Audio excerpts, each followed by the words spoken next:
Welcome to The Explainer. Today, we're journeying deep into the heart of one of the most enduring worlds ever created. We're going beyond the map of Middle-earth to try and find its soul. You know, whether you've read the books or seen the blockbuster films, this world just has a certain gravity to it, right? A sense of weight that so few other stories can ever match. So what gives it this power? Why, decades later, do we keep coming back? Okay. Let's dive into this. So on the surface, most of us know The Lord of the Rings as this massive, world-altering conflict. It's really the ultimate spectacle of good versus evil, with these sweeping battles and heroic deeds that have been immortalized in books and on screen. But even at this epic level, the stakes are way higher than just winning a war. As Tolkien himself explained it, this isn't some political struggle. Sauron's goal is to become a god king, demanding divine honor from every living creature. So the war, really, is for the very soul of Middle-earth. And this right here, this brilliantly illustrates the story's beautiful central paradox. The entire fate of this world, with all its powerful kings and ancient wizards, rests on the shoulders of its smallest and most unassuming inhabitants, the hobbits, who, let's be honest, would much rather be at home enjoying a good meal. So, we have this epic conflict. But what makes this struggle feel so fundamentally different from other fantasy stories?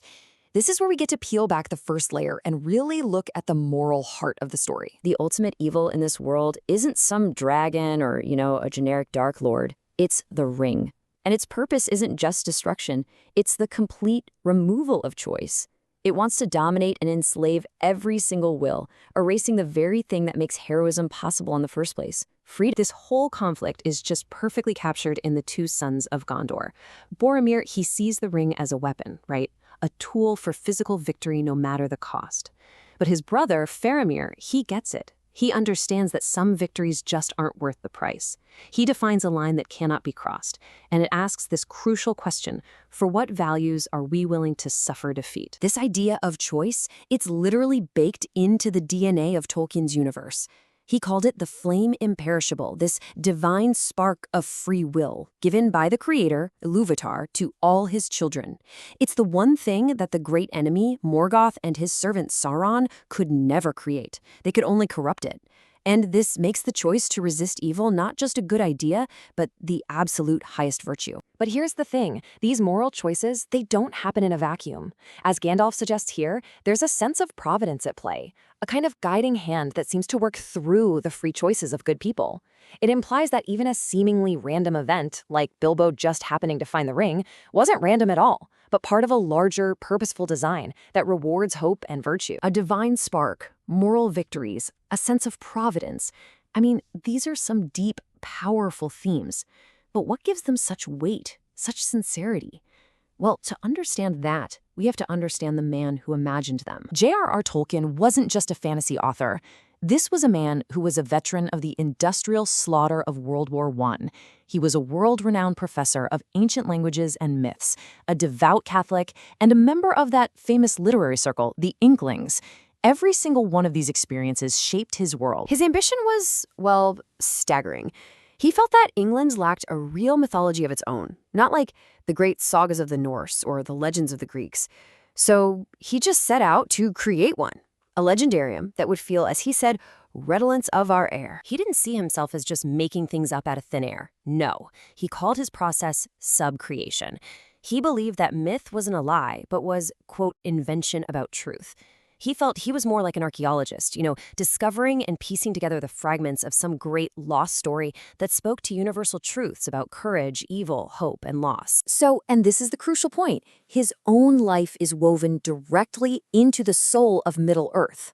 The mechanized, faceless evil of Mordor, that echoes the industrial warfare of the Psalm, and the enduring, humble courage of the simple soldier, well, that's embodied in characters like Samwise Gamgee, who's arguably the true hero of the whole epic.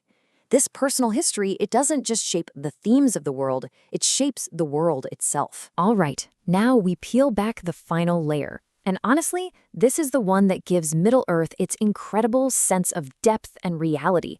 This is what truly separates it from almost every other fantasy world out there. See, when you open The Lord of the Rings, you aren't at the beginning of a story. You're at the very, very end. The world is in decline, magic is fading, the great heroes of old are passing away. What we're reading is just the tip of a colossal historical iceberg. Beneath the story we all know, there are literally thousands of years of triumphs and tragedies. The First Age had these catastrophic wars against the original Dark Lord, Morgoth. The Second Age saw the forging of the rings and the Atlantis-like fall of the great kingdom of Numenor. Our story is just the final, desperate struggle in the long, long twilight of the Third Age. This immense history gives every character and every place a profound weight. Elrond isn't just an elf lord, he was the herald to the last High King of the Noldor. Galadriel is one of the last living elves in Middle-earth to have actually seen the light of the two trees in Valinor, before the First Age even began. And Sauron isn't some new bad guy. He was the chief lieutenant to the original source of all evil. They're all basically ghosts from a more glorious and more tragic past. So let's put it all together. Why does this world feel so real? Why, in an age of disposable entertainment, does this particular legend persist? It's this incredible layering. It starts with a spectacle that we can all understand. But then you peel that back and you find this deep moral struggle that gives all the action its meaning. Then you find out that struggle is infused with the genuine beliefs of its author. And all of it rests on this foundation of myth and history so deep it feels like it has always existed. In the end, this layering creates a story that, for all its darkness and its sorrow, is fundamentally about hope. It's a belief, articulated so perfectly by Sam, that even in the deepest despair there is a light and a high beauty that evil can never, ever truly touch. And that might just be the ultimate question Middle-earth leaves us with. In a world that is saturated with stories that come and go, Tolkien's legendarium endures. It proves that the most powerful myths are the ones that feel less like they were written and more like they were discovered.